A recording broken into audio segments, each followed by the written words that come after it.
Hi friends, summer start అయింది కదా. So ఈరోజు మనం బనానా మిల్క్ షేక్ ఎలా చేయాలో చూసుకుందాము. సో దానికి కావాల్సిన పదార్థాలు ఏంటి? యాజ్ యూజువల్గా బనానా కావాలి, అలాగే కాసిన పాలు చల్లగా ఉంటే ఇంకా బెటర్, అలాగే క్రష్ చేసుకున్న బాదం పప్పులు, జీడిపప్పులు, ఇంకా కొన్ని కిస్మిస్లు అనమాట టేస్ట్ కోసము, అలాగే షుగర్, హార్లిక్స్, దాంతో మనం డెకరేట్ చేసుకోవచ్చు చివరిలో. ఇప్పుడు మనము బనానా తీసుకుని దాన్ని పీల్ చేసేసి చక్కగా చిన్న చిన్న ముక్కలు చేద్దాము. సో ఇప్పుడైతే పీల్ చేస్తున్నాను. దాని తర్వాత అదే ప్లేట్లో చిన్న చిన్న స్లైసెస్గా కట్ చేసేస్తున్నాను. సో ఇలా కట్ చేసుకున్నాక దాన్ని మనం ఇలా బ్లెండర్ ఉంది కదా, సో ఈ బ్లెండర్లో చాలా ఈజీగా చేసుకోవచ్చు. సో ఫస్ట్ ఆ బనానా పీల్ చేసినవన్నీ కూడా ముక్కలు అందులో వేసేసి ఆ తర్వాత సగం పాలు అయితే పోస్తున్నాను అనమాట. సో ఇప్పుడు పాలు పోసేసాక మనం ఆ గ్రైండర్ మూత పెట్టేసి, ఆ బ్లెండర్ మూత పెట్టేసి దాన్ని మనము బ్లెండర్లో పెట్టేసి ఇంకా దాన్ని ఆన్ చేసుకోవడమే.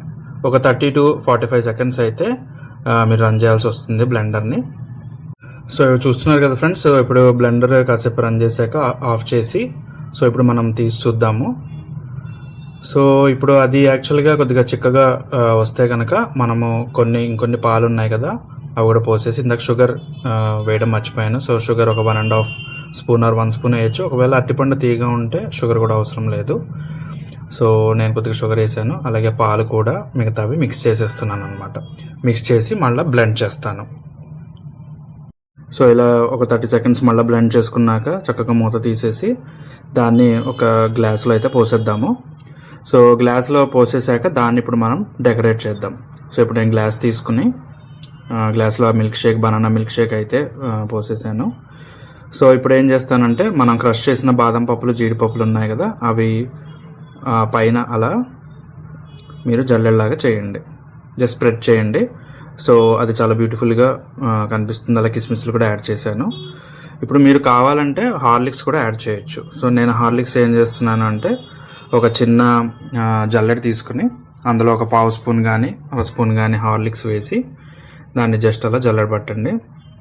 సో జల్లెడ పట్టాక మీరు దాన్ని ఏం చేస్తారంటే స్పూన్తో కలిపేసేయండి. అప్పుడు హార్లిక్స్ బాగా కలిసిపోతుంది మిల్క్ షేక్లో, ఇలాగ పాలు ఉన్నాయి కాబట్టి. ఆ తర్వాత మీరు ఏం చేయొచ్చు అంటే మళ్ళీ ఆ క్రష్ చేసిన జీడిపప్పులు, బాదం పప్పులు అవి ఉన్నాయి కదా అవి పైన అలా డెకరేట్ చేసుకోండి.